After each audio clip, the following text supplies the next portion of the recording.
Hey there, this is Matt with Yuba Woodworking, and today I'm going to teach you how to make my favorite kind of pen ever. I call it the Mountain Dew pen because I originally used a Mountain Dew can when I first made this, and the name's kind of stuck. The cool thing about this pen is that you can just use a few scraps of wood. You can see I have a little bit of walnut right here, and this tiny little bit of a soggy orange. So all you need really is what's on this table. I have a couple C-clamps, a box cutter, some CA medium. You definitely want to use medium or thick, not thin. Some safety gloves since we'll be using the razor. A soda can. I have a can of my wife's LaCroix there. And a pencil for marking things off. Alright, I'm going to cut the wood and then I'll be back and walk you through step by step on how to make the Mountain Dew pen.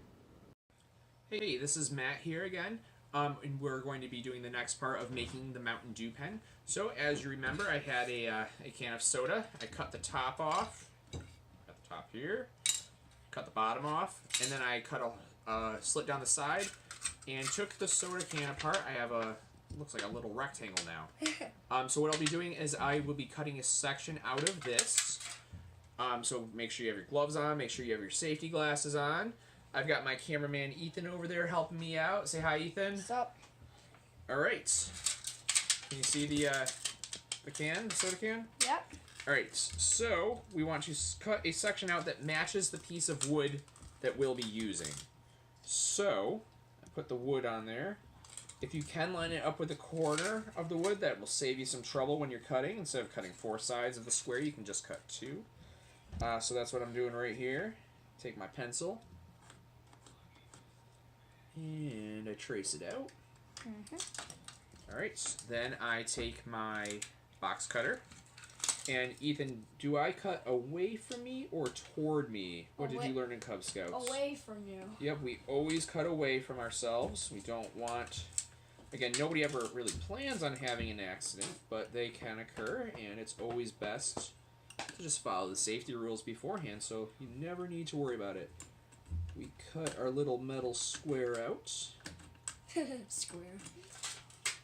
Put your safety, put the knife on safety, get the metal out of the way. The metal is sharp too, so you don't want to use gloves as much as possible when handling it.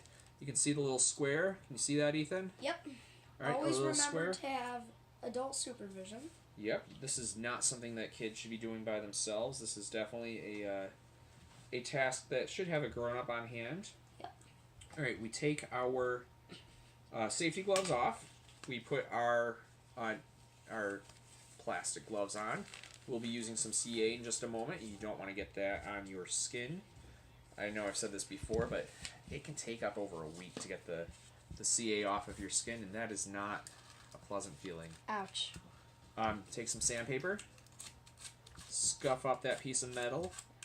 Basically what you're doing here is you are increasing the surface area of the metal. Rather than a smooth piece of metal, we want a rough piece of metal. That way there's more area for the glue to stick to.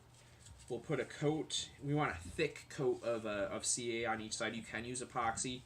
You can use medium or thick CA. I prefer the medium just because it's more of a multi-purpose tool. Put some CA on there, put a bunch. Can you see that? Yep.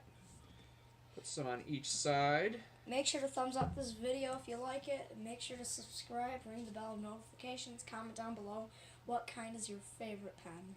Oh, thanks, Ethan. Thanks for the shout out. We have to act fast because the CA will dry. We put the metal in between the 2 pieces of wood. And then what ends up happening is that when we turn this, there will be a thin layer of metal in between each of the shapes. We take our C-clamp, just make sure that we have some room to work with. Put the 2 segments of wood with the metal divider in between them into the C-clamp. Make sure to not pinch yourself. Yep, that is never ever pleasant. And then once we get it in there, then we want to tighten the clamp. We'll need to let this sit for at least 24 hours before we come to our next part.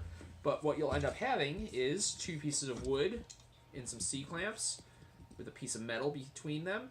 And then once this is dry, we will Continue on. we will Continue on. Ethan's dancing behind the camera. He is quite the dancer. We'll drill the holes in them, put the tubes in there, and then we'll turn them. All right, thanks for tuning in. Like Ethan said, if this video was helpful, feel free to hit the like button. We'll definitely be having a giveaway coming up in the next few days. Maybe even a Mountain Dew pen. So definitely stay tuned, subscribe so you don't miss any of our shows, and thanks for tuning in.